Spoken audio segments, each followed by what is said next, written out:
This podcast is brought to you by the award-winning prop firm, Crest. Even that going back in the contest in 2020, as time went on, I'm like, why am I wasting my time with other things other than the pound yen? Like you can trade just that, or I could trade 5, 10, 15 versions of that. So I'm diversifying in a way, but I'm diversifying on something that actually moves. It's no different than the stock market. If you want stuff to move, how about looking at something called Tesla, perhaps, right? And all of that research is better than buy and hold on any way you look at it. Anyone who likes buy and hold, just do a little research. You'll find that, and it's some sort of trend following beats it by 3-1, depending on the research you're looking at. If you're going to be a trend follower, put it on something that trends. And I didn't know why I was messing around with the Euro Chef, for example, when the pound yen was literally 20, 30, 50 times better. And then my third one is, and it's the best back testing method ever invented, and we're going to reveal it here with just me and you, and that is episode 218. Right, folks, we've got Scott Welsh back on the show for a third time now. If you don't know who he is, he came second in the Forex Trading World Cup, probably the hardest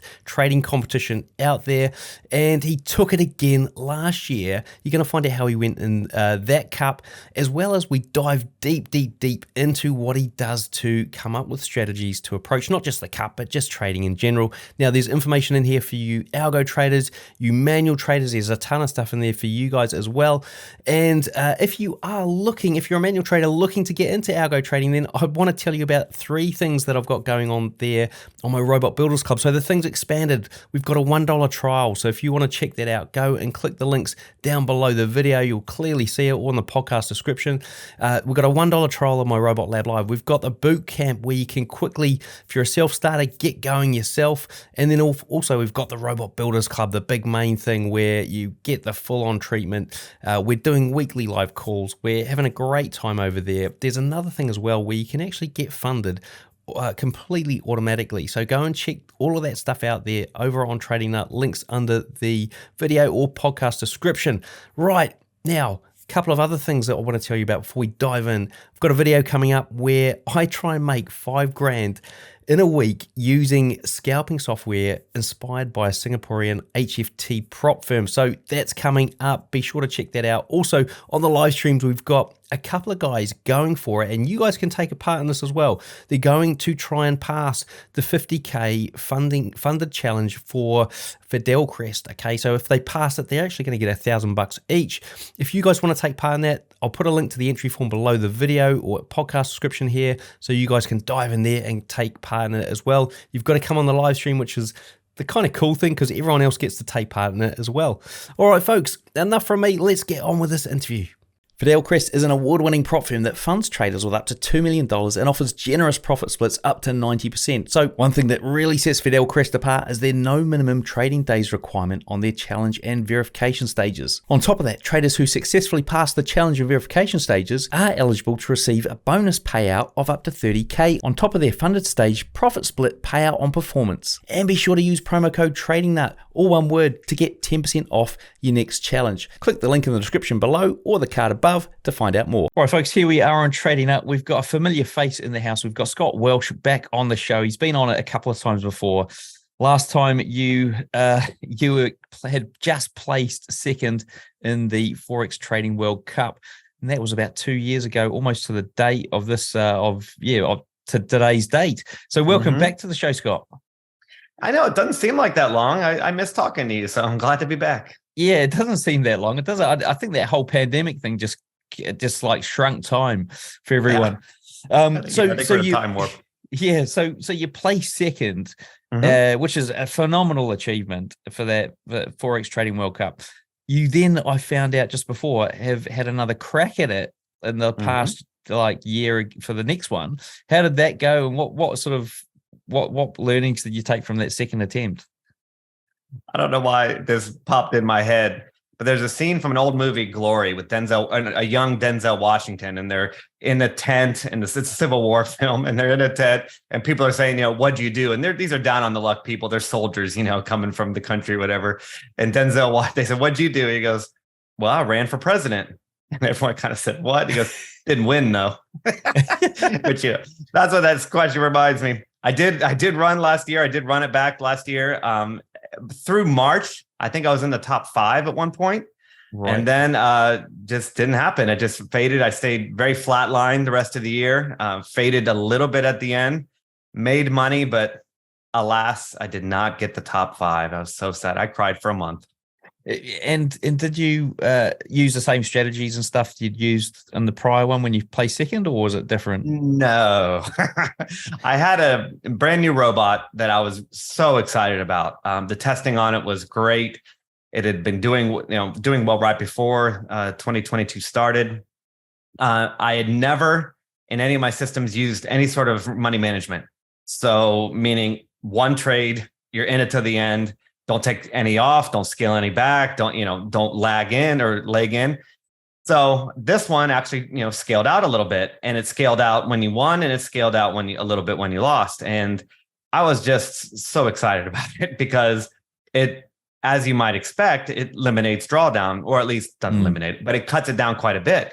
So the ones I used for the contest that I did well, big stop losses, and you just let it run, and you can take bigger losses, but you can also get huge wins. And of course, when you start scaling out, then you take a little bit here, you take a little bit here. Yes, your wins are smaller, but a trade that turns around, now I made a little bit of money. I was just excited about it. And for 3 months, it was doing okay. But it turned out that was not the one to use in 2022 for whatever reason. Bank of Japan started messing around with the pound yen. So did the Bank of England, for that matter. And scaling out and not going for big wins, it didn't work that great because it turned twisty. So I never really got a big win, and I got a bunch of smaller little wins, and I got pecked out a little bit and ended up. So I would have done better with another strategy. I actually might have contended, but I wanted to trade this so bad because I loved how it traded, and it just didn't do as well. I made a joke on my free newsletter or whatever. I had 14 strategies at that point that I loved. And the one I picked in the contest was 14 of my 14. Right. Number 14. I picked the absolute worst one. So yes, I beat the stock market. I made money, nothing to cry about. But it was tough to see some of my other strategies do very well. And then I picked the new one that was just Okay, well, what we're going to do today, folks, is we're actually going to sort of dive into a lot of what Scott does around picking these strategies, finding them. He's got 14 of them, as you've heard.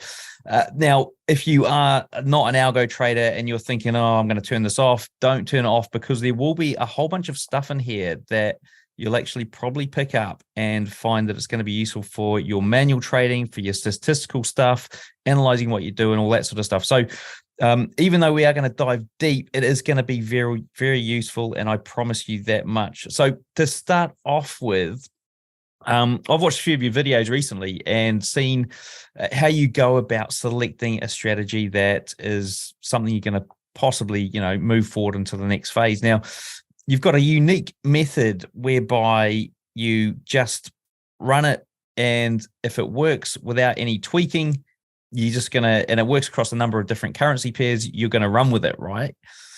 Is this something that you still do? I mean, is this your sort of approach, or can you explain your approach now? It's pretty similar, yes. There's only one minor change that I've made lately, and I've written a lot about it, maybe even talked about it too on the YouTube channel. But that's you're exactly right. I like to find general principles that are timeless. So you're looking at trend following, right? Trend following is the most tested. We have trend following data going back 500 to 1200 years, right? Where if you buy something that goes up, it seems to work. And all of that research is better than buy and hold on any way you look at it. Anyone who likes buy and hold, just do a little research. You'll find that, and it's some sort of trend following beats it by 3 to 1, depending on the research you're looking at. Okay. So I like to start with that. Trend following. I want to follow trends somehow. And what I like to do is, once I go through a strategy that follows trends, that gets big targets, I don't like to mess with it at all. I want that to trade for years, literally, for years and years and years. And I used to then take those settings and put them across a bunch of different currency pairs, or even not currency pairs, in the stocks or futures, the same concepts. And I wanted to see proof of concept, generally speaking. But now recently, I've gotten really tired of putting it on a bunch of different currency pairs. My feeling is, if you're going to be a trend follower, put it on something that trends. And I didn't know why I was messing around with the Euro Chef, for example, when the pound yen was literally 20, 30, 50 times better. So right now, I don't look at other currency pairs. I mean, barely. I look at the euro yen sometimes, look at the euro dollar, but my whole life and all my money right now in Forex is one thing, something that trends, and that's the pound yen. Right. So, because I was going to ask the question, because Forex is typically mean reverting, right? So it doesn't typically trend because it's a current, their currencies. Now, right. So you've sort of distilled it down to just trading one market in the Forex space. Yeah, and I've tested them all, and you can see the deep dive in the rabbit hole you can go into. You got at least 21 to 30 that are viable pairs to mess around with. I mean, you start testing them all, and then okay, well, I want this to work over there, but I want this to work over here, and finally, I just got tired. I'm like, even that going back in the contest in 2020. As time went on, I'm like, why am I wasting my time with other things other than the pound yen? Like, you can trade just that, or I could trade 5, 10, 15 versions of that. So I'm diversifying in a way, but I'm diversifying on something that actually moves. It's right. No different than the stock market.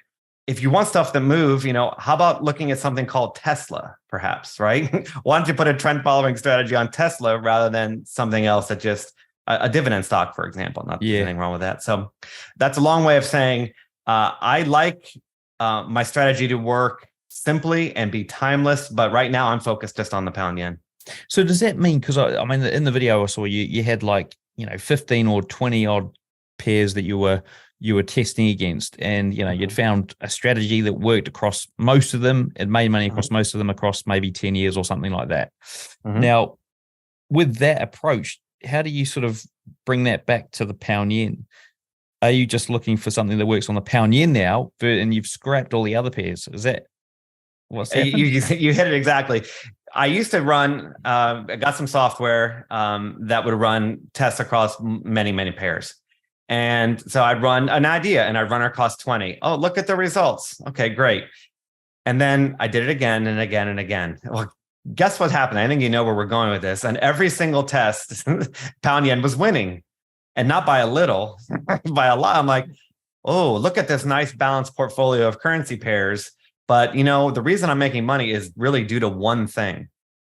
And so I just got, after years and years, literally, of testing all the pairs, we're talking about in the last, 12, 14, 16 months, maybe less than that, but I don't look anymore. What I do now is take an idea and I run it across different time frames of the pound yen, but I very rarely look at anything else now in Forex testing. So it's very much sort of like saying you've essentially said every Forex market, or virtually every Forex market, is different, and you're just going to look at one market which has its own unique style, but you'll find the same patterns across the different timeframes for that particular market. Does that hold true in terms of you do see the same pattern occurring, and with you can, if you're testing on a 4 hour, you can see the same result or a similar result on a 1 hour or an 8 hour or something like that? Well, it's interesting. I know exactly where you're going, and I don't think that's exactly what I do, but the results are exactly what you say.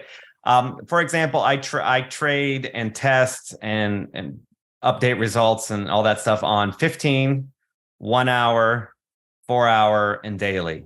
I've got maybe 40 systems that I've really spent time on that I track. I don't trade them all, but I track them and I release that to members and so forth. And once a year, I update that, whatever.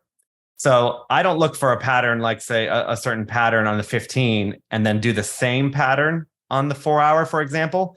But I will trade a breakout strategy that starts on the 15, but goes for a massive profit target.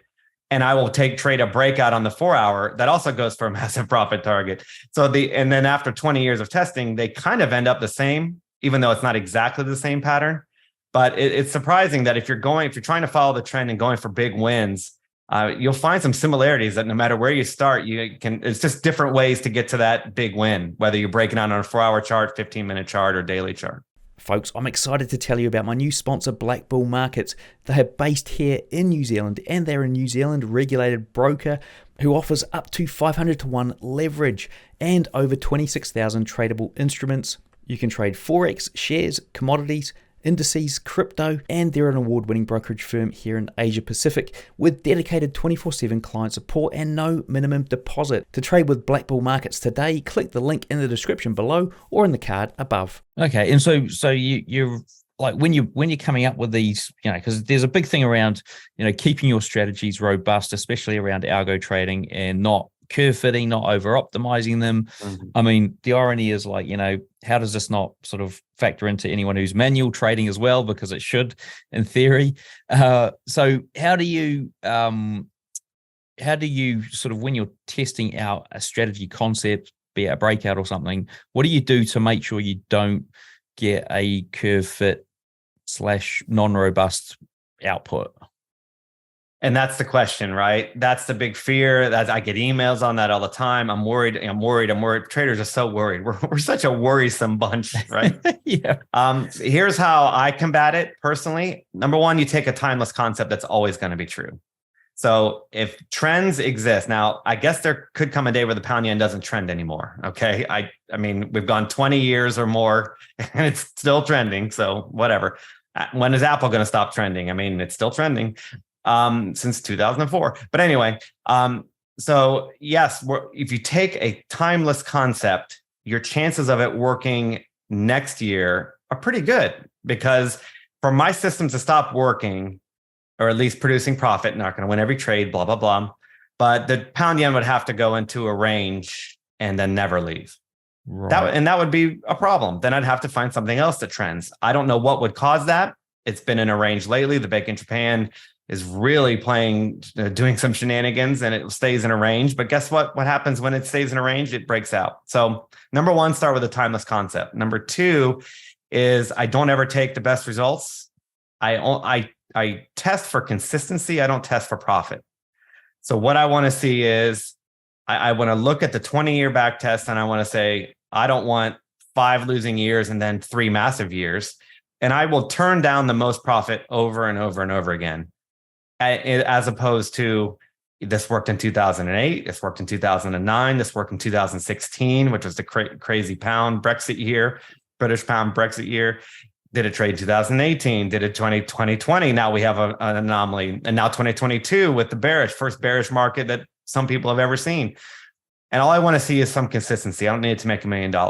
So that's my other one. And then my third one is, and it's the best back testing method ever invented, and we're going to reveal it here with just me and you. And that is, test a strategy and then leave it alone and just watch it. That's it. Just watch it trade for a year. I guarantee you'll find out, oh, well, that's turned ugly in a hurry, or hey, it's holding up. I mean, I when I write my newsletter, I will start talking about strategies that could be like 6 or 8 years old, and they've just been sitting on my computer doing nothing. And then I'll be embarrassed because they're just doing incredibly good. So when you say that, you mean so you'll basically test a strategy, go, okay, this one made money out of 20 years. It made money out like 17 of them. Mm-hmm. So, and I don't care how much money it made, but it just made money every year for 17 years. I then chuck that on a VPS and then hit play and just let it run, or a dedicated. You can do it server that way. Yeah. And I trade it, and I'm going to try to trade more and more strategies live. Or I'm literally going through and updating it every month on a back tester. Now people will freak out and say, oh, back testing's not real life. Well, for me, it always has been real life. I don't know why. If you have 99% data and you don't have a very complicated strategy, my tested results have always almost exactly mirrored my real life. So I can either just let it run in the background, exactly like you said, which I do on TradeStation and I do on MT4 sometimes too. Or I'm just constantly testing and constantly looking at it and how did it do? So either way, either one of those is a great way to do it, and then just check back in on it 6 months, 1 month. Okay, right. So you might just. So you develop the strategy, say in June, and then you might go back and test it on the data from June till December or January, and go, okay, well, that's 6 months. How did it go over that 6 month period? Oh, it kept making money. At what point would you say, let's now I actually want to put real capital behind it and stuff like that. So, or you have enough confidence that it would succeed going even further forward? I have two answers to that. Number one is, and I've also written about it, that my new philosophy is building more and more. I want to be very focused, and I still am to a point. But there was an entrepreneur, a 100 millionaire, whatever, talking about, what strategies does he use to acquire clients? And the answer was all of them. Like, do all the tactics, do all of them. And that's where I'm heading. Every single good idea, I want to be trading live. That's my goal. So my best right now, I have 5 of my best ideas. I would love to get that, as long as it's reasonable and I don't start losing track of stuff. I would like to start trading more and more and more and more. So that's one way just to check up on it. And then I don't remember my second answer. So there you go. Okay. Well, another question I was going to ask was like, if you're not looking at the one that makes the most money, what metrics are you looking at in terms of, finding a strategy, then going, okay, that right. And what would get me to switch? Yeah, exactly. That was part 2. Well, here's the thing. I've got on my site, I'm starting to track now all sorts of robots so people can play along. Every month I go in and I go to my data, which I trust, and I update it every month so we can all watch along together. They can watch a strategy burn out, flame out right in front of their very eyes, or they can watch something that's good. All right. And I give away, many of them are free. I give away all the settings because, we're all in this together. I want us to make money. So I'm looking at these strategies and they just destroy, in the contest year. I've got these, let's call them old school, and they're at least 8 years old, I think 6 to 8 years old. They're based on the old turtles. They're just breakout. They're so simple and they're just break. I haven't done a thing to them in years, and they are just destroying for 2 years straight now, still going. It's unbelievable. So why am I not trading them? Well, the drawdown historically is bigger than what I'm trading now. So in my mind, I'm like, I see you old school. I understand. But the ones I have right now, their drawdown is less. It's going to be less painful because when you're trading simple old strategies, they're going to draw down. You're going to have a losing year. My tested portfolio right now doesn't have any losing years, but it has barely winning years. So, practically break even years, but no actual red years. So right now, it would take my strategies to have a similar drawdown, to have a losing year just like the old school, or something along those lines, or maybe a year or two more of that old school type of robot doing well. But until the drawdown is equal, I'm not super tempted to switch. But every day I feel like that's a dumb decision. Every day I feel like I should be trading them. Right. Okay. And in terms of drawdown and keeping your drawdown manageable across, let's say, 14 strategies or whatever you're trading live with now, how do you do that? What's your sort of methodology? Well, here's the only, the only bad part of trading right now for me is living in the United States. I love the United States. The United States is great in many, many ways. But guess what? The United States does not allow you to trade more than one pound yen strategy in the same account. Oh, so really? If I have 5 that I like, I have to have 5 different VPSs, right? Or one VPS, but 5 different charts. So I have 5 different instruments. So if I go to 10, that's 10 different MT4s running. And if I go to 20, that's 20 different. So the drawdown, then I'd have to go, one drawdown here, drawdown here, drawdown here. Like it's not in one account. So I would just basically say, they all started with 10,000. I'd say, they're down. That one's down 1,000. That one's up 3,000. That whatever. So, and then I'd have to aggregate that all the way across. So it's more complicated than I wish it was. That's probably prevented me from trading 30, right now. But that's how I do it. Honestly, I just set up 5 and I just watch them and I add them up. And what about correlation in terms of with one pair being the sole focus? I mean, obviously, if something happens with the JPY, as you mentioned before, and I think something happened yesterday with it, where there was an announcement and the price just spiked rapidly in about a minute. What happens? How do you sort of account for that? And it's something I used to worry about all the time because, why it's not very diversified, whatever.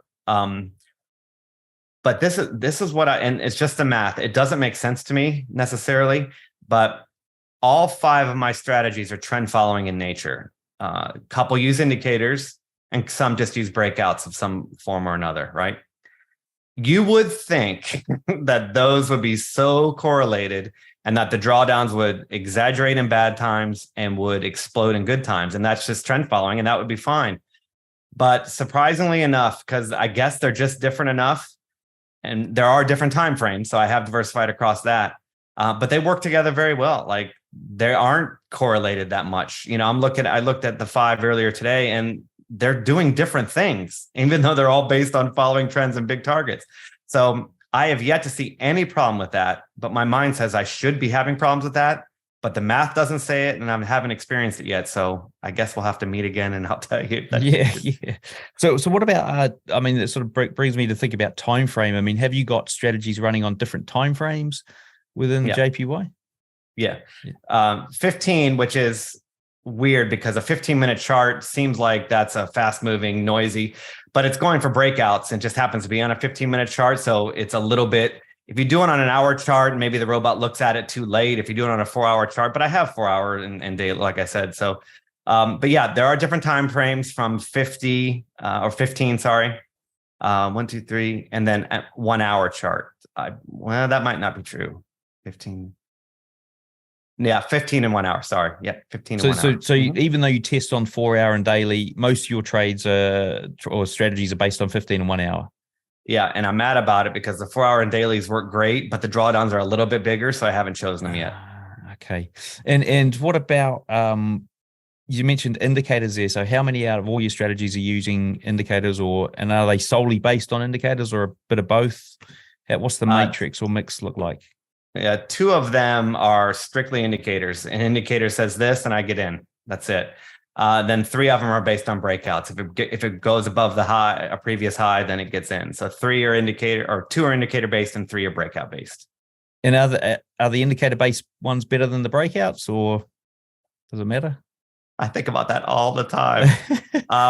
Initially, the breakout ones were better. What does better mean? A little bit more profit, little less drawdown. But the indicator ones, since 2022 started, they've been great, which I wouldn't have expected that either. So right now, indicators are we're talking about right now, last 3-4 months, indicators are doing better. But overall, by the slimmest of margins, the price action breakouts are a little bit better when you look at profit and drawdown. And when you come up with like a theory or a concept, like I'm going to do this, a breakout, and this is what it's going to, this is how the strategy is going to work. These are the rules. My stop loss is going to go here, or I'm going to get out when it goes here. I'm going to take profit at this point.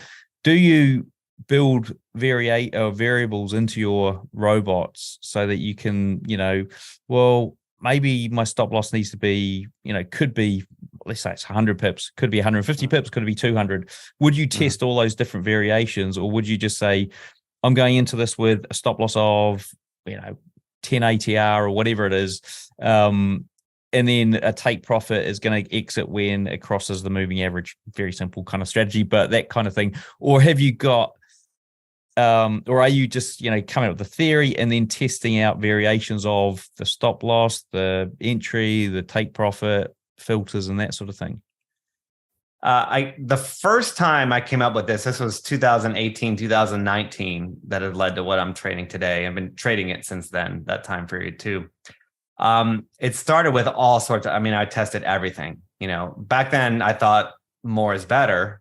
And I continued to think that. And then when I first tested a breakout, just breaking above the high, it worked so well. Worked phenomenally. But yes, the winning percentage, again, is not very high. But as far as long-term profit and long-term viability, it was so great. I tested stop losses all the way from 50 pips up to 1,000 pips. And, I would test profit targets too. At first, I didn't want to use profit targets because trend followers don't want you to. But in Forex, it's perfectly fine to use a profit target. So I do a small target, do a big target.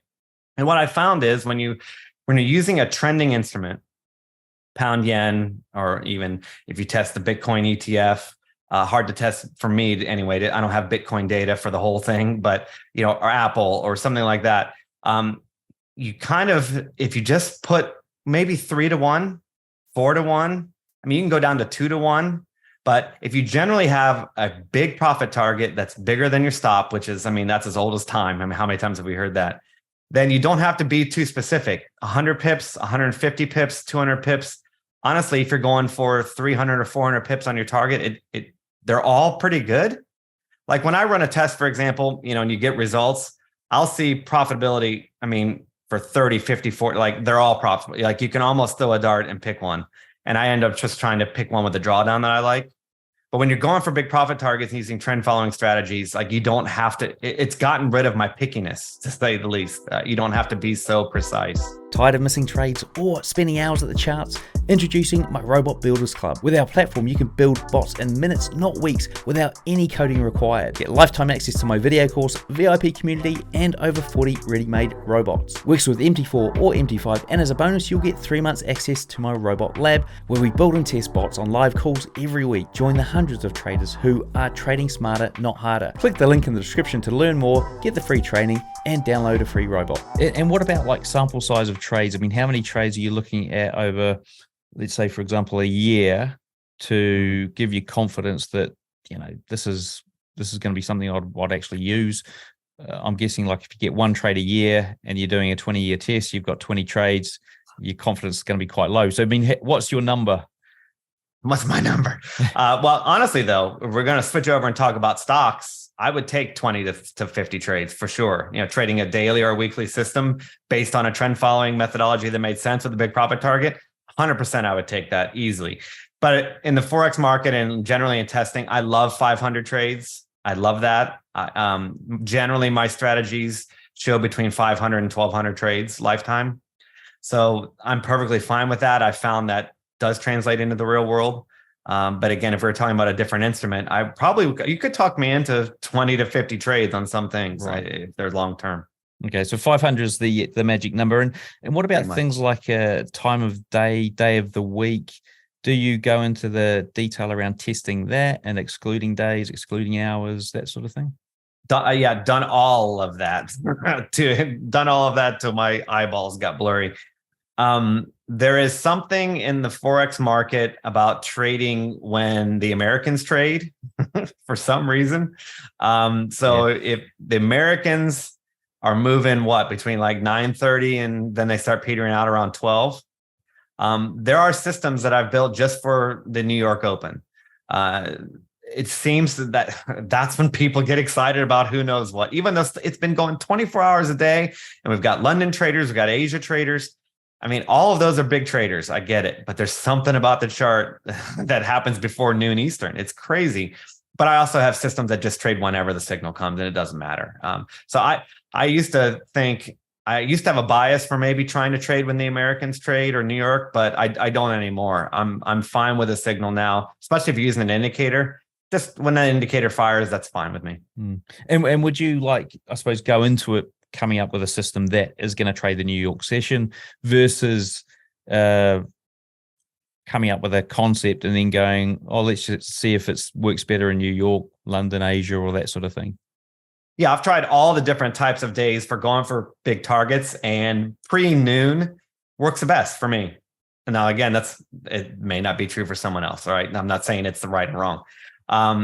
But yeah, I went into that. I figured out that concept, trading when New York trades. This was, several years ago, maybe 3-4 years ago. And now I look for it. I'm like, let's see. But I found that, especially if you're using a trend following instrument like the pound yen, again, it doesn't matter. So yeah, I look for it, but it's not mandatory anymore. I've done a lot more testing lately, and that's not based on the New York Open. And it's also been good, especially when you get into 4-hour and daily. You don't necessarily need to do that anymore. And what about day of week? Are you sort of seeing, if Monday's bad, do I just turn off Monday on that particular strategy? I used to care about that so much, and I don't anymore. I just don't want to miss a trend. So I'm in Monday to Sunday, or Sunday, I guess Sunday to Friday would be a better way to put that. No, I have excluded. I made a counter trend strategy years ago, almost a decade ago, that excluded a day. I think it was Tuesday. But it got rid of a day of the week. I've said, well, Friday's terrible because that's for the weekend. And then Monday it feels psychologically like Monday stinks, But then you look at the numbers and Monday doesn't stink, at least in my system. So no, I don't exclude anything. I have done that though quite a bit, but I don't anymore. And what about like order types? Are you setting limit orders, stop orders, or just getting in at the market? I would love more than anything to use limit orders. But I just don't, I can't make the back testing show up in real life. I've tried it. I've built one or two, and I would traded it live with a small size. Immediately, the tester took it and the real life didn't.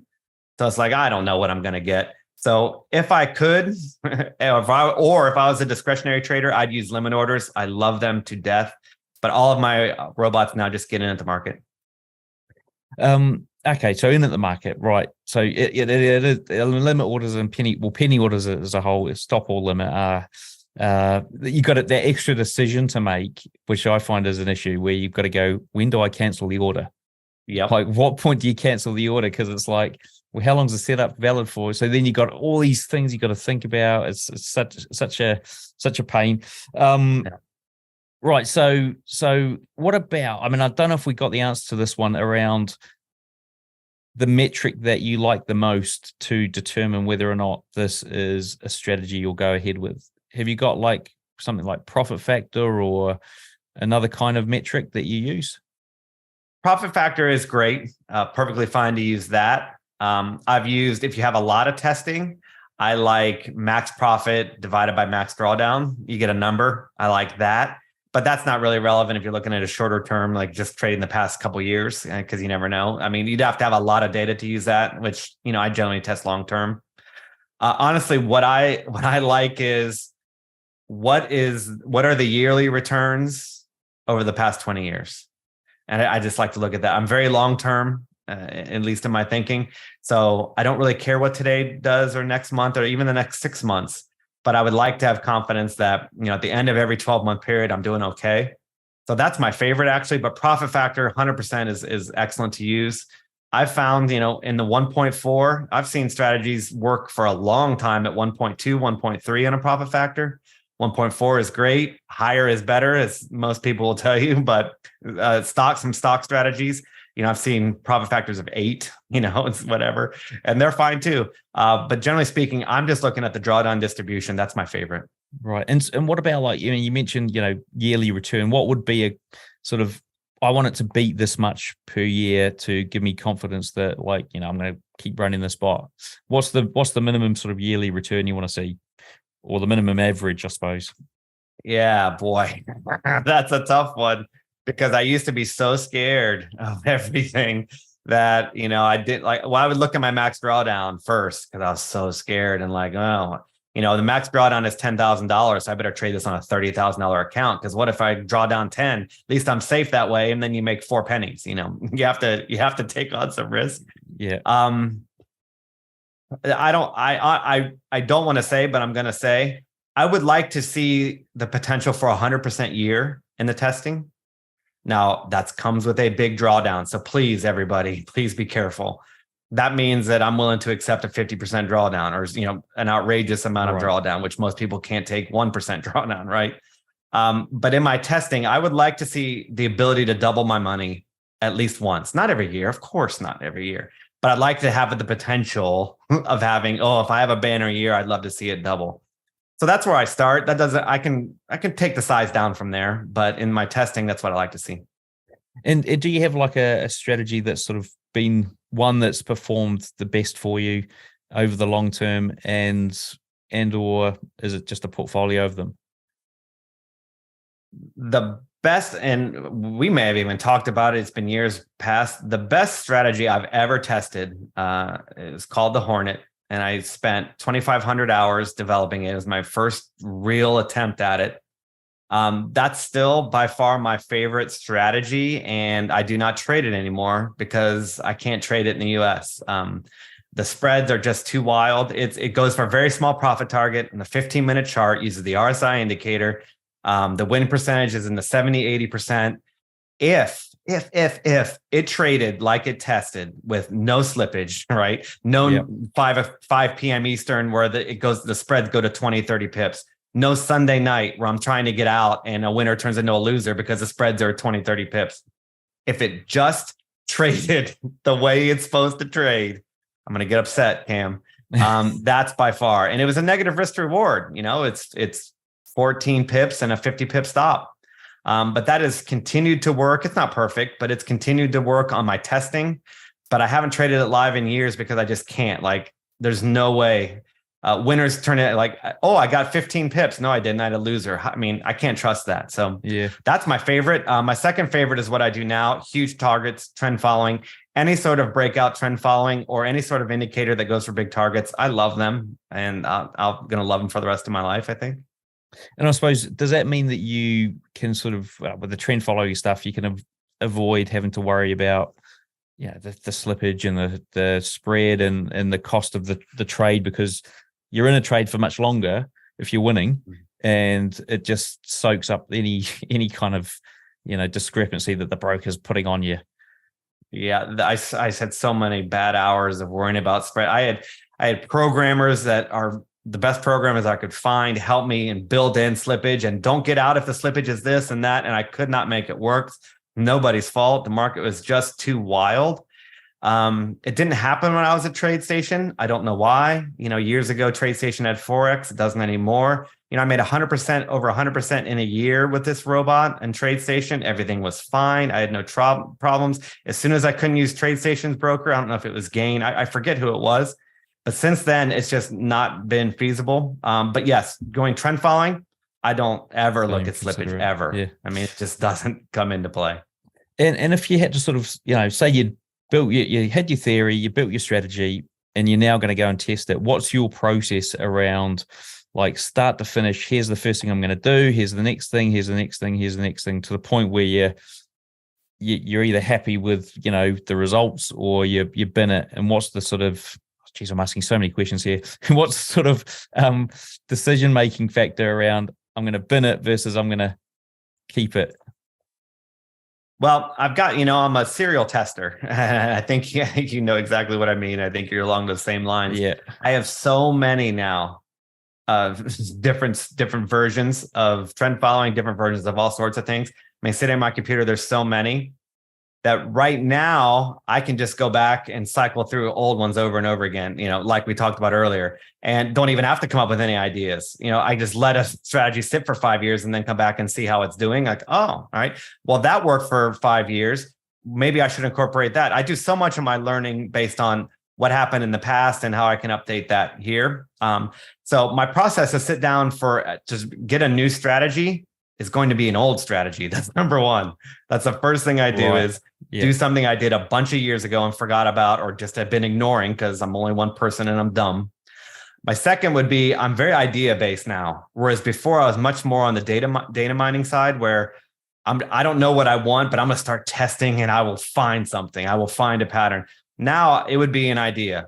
Okay, I want to use this indicator. I want to go for 3-to-1 ratio. And then I would say, well, what if I added this filter, or what if I used even, multiple time for, that sort of thing. But I would start right now. If I were to start one tomorrow, I think, okay, find me something that trends, give me a big profit target. Now, how do I want to enter? Well, I want to enter this way. And then I just go. And I don't even test to the target. I would have an arbitrary target, 400 pips and 200 pip stop, for example, and then just go. And then start tweaking. Yeah, my testing has calmed down dramatically. I still do a ton, but it's so much simpler now because I have the old things to build off of, and I'm very idea based now. And so when you say start tweaking, what kind of tweaking would you be doing? Just, would you be trying to get to that point where you see that double digit, account double in the 100% growth, should I say, in the year in one of the tests? Is that what you're looking for? Yeah, well, I'd like to see that. But I don't want to see, I don't want, say it has a $10,000 year and is a hypothetical $10,000 account. Well, I don't want to see a $10,000 or $12,000 drawdown, something even more than my account. So I would look at that too. I'm not just looking at the wins. I would look at, are there any really big red years? But that's what I would look at. I'd say, okay, so I start with 400 and 200 and I do a breakout, a new indicator, Keltner channel, something like that. Okay, how does it work out? Okay, well, in the pound yen, which is where I look first, second, third, fourth, and fifth, maybe euro yen after that, or even whatever. Then I would say, okay, how does it go? And I'd look at the 20-year back test. And I'd say, oh, well, it's got a little bit of a drawdown in 2012. So how about if the stop loss isn't 200? What if it's 150? Right. And then I run it that way, but it's more, I'm looking at it, I'm just curious, but I don't really want to get away from the framework of big profit target, big stop. So I don't stray too far, if that makes sense. Dude, is that explainable or understandable? Yeah, I think I understand that. And at what point would you sort of discard or stop working on that particular strategy? I.e., when's it sort of, run its course and you've gone, well, I can't get this thing to do anything now, so I'm done. Yeah. Too many losing years, probably, just Right. or one just massively losing years. I can even handle a small losing year, but I'm just thinking about, okay, there's no way I could live through this. There's no way I could live through a drawdown that big. You're going to see drawdowns during the year, even in a winning year. You're going to see a month or 2 or 3 drawdowns, but something that's just outrageously large. I'm like, I have other things that don't draw down that big. So you're out of here, buddy. Yeah. And what about like if somebody, I suppose to wrap up the show here, because I've asked a lot of questions. If somebody was going to start down this road and wanted to like get into this stuff, what would be your, recommended course of action? We're talking about Forex, or are we talking about something we're talking else? about just, I suppose looking to automate something and find an automated solution for what their manual trading strategy or their manual trading ideas or just their ideas in general. They've got they sort of know how the market works and they're thinking, well, I can't actually execute on half of these things because I just don't have the time. So if I have a robot, then I've got a robot doing the work for me and I can get that idea done and see if it actually can just make money whilst I'm doing my normal manual trading. That kind of person who's like, I want to delve in here and I don't know where to, what steps would I need to take? Well, a couple things. Number one is highly, highly recommend robot trading. I fell in love with robot trading 2012 and never looked back. I have branched out and opened accounts for discretionary trading, but that's just very recent. I went a decade pretty much with not worrying about anything discretionary. So definitely worth your while. Number one. Number two is, how do I get started? Well, you'd have to find someone you trust. I would go buy a robot. Of course, I sell robots, so that's disingenuous to a point.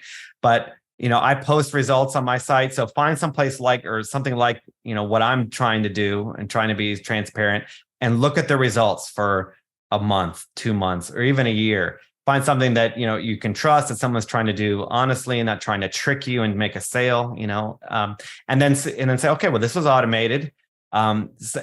It's done this. Oh, look, it does lose, but in the end, it does, the big profit targets make up for it.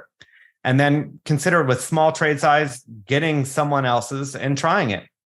The other way, though, if that's still too scary, you can go on the big time frames, whether it's Forex or anything else. Go to I give away free strategies in my newsletter all the time that are based on 4-hour and daily.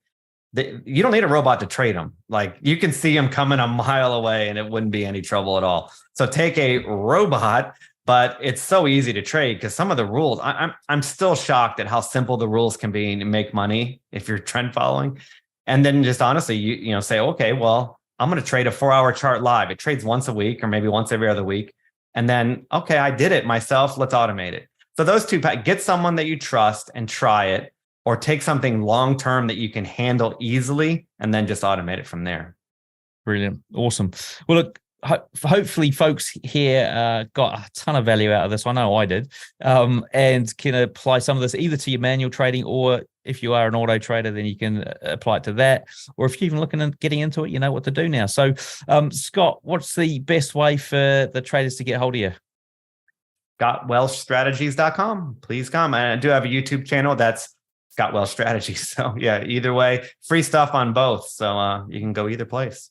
Yeah, guys, go and check that out. And we also did record. I mean, you've been on the show a couple of times already, so you can go and check those previous interviews out if you want to learn a bit more about Scott and what he's done. And I think we even did a video last time where we came up with strategy, and I think you even did a challenge as well. You did one of the I think we did a challenge. Yeah, we did all sorts of stuff. Yeah. So look, a big thank you to Scott for sharing with us today. Everything we've discussed here, along with all those links, are in the show notes. To find them, simply search for Scott in the search box on tradingnut.com. Until next time, wish all my listeners trading happiness and success. All right, folks, interview done and dusted with Scott Welsh. Now, do remember, if you are looking to automate anything that you do, either coming up with ideas and just making them into strategies or just even semi-automated stuff, then I do recommend checking out my Robot Builders Club. Now, as I said, there's a few other things in there. A $1 trial of the Robot Lab Live.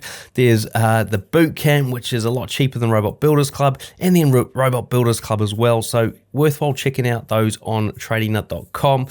Other things, we've got that video coming up where I try and make $5,000 in a week. And the last but not least, if you are wanting to come on the Trading Nut live streams, there's an opportunity to do it, taking part in a Fidel Crest challenge. So all you need to do is go on there, register underneath the video or in the podcast description, tell me about yourself, about your channel, show me a little video, and we could get you here on the Trading Nut channel in the future. All right, folks, enough from me. Thank you for watching, and we'll see you in the next episode or video.